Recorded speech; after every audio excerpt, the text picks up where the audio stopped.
Imoon yeroo fayyadamtan beeksisa adda addaadhaa isinitti fiduudhaan yoo isin rakkisee isin cinqe viidiyoo irraa kana keessatti imoo beeksisa adda addaadhaa isinitti finne imoo gonkumaayyuu beeksisa adda addaarraa bilisa ta'e imoo baay'ee tokko bareedaa ta'ee fi imoo yeroo attaa namni isiniif bilbilee neetwoorkiin keessan illee dadhabaa yoo ta'e sirriitti yeroo namaa waliin haasoftan sagalee wal sin dhageessuu danda'u nagaa sin haasofsiisuu danda'u isin barsiisa. Egaa daawwattoon kiyya imoo kana kan baay'een argee itti faatu viidiyoo kan laayik sheer gochuun jalqabaa nafaa tura hordofaa. Imo kanas gadi buufachuudhaaf as Google Chrome keessan galtanii achi booda bakka sarchii kan tura tokko kilikni gootu achi booda bakka sarchii irratti michuu joobis jettanii barreessanii michuu joobis achi booda michuu joobis kaja jala sanii baasir tura tokko kilikni gootu ammallee asirratti michuu joobis.com hojii waan tura tokko kilikni gootu achi booda haala kanaan sitti fidaa asirratti iPhone sarchii tura tokko kilikni gootu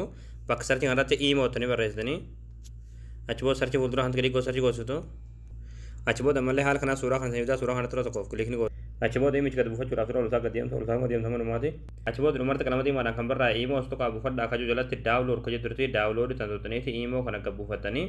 akkuma imo kaayidaa lakkoofsa bilbilaa imo keessanii itti guutatanii banatanii gonkumaayyuu beeksisa adda addaa isinitti fidee isin rakkisu yookiin isin hin cinquu jechuudha imo baay'ee tokko bareedaa ta'edha hundi keessan gad buufadhaa itti fayyadamaa.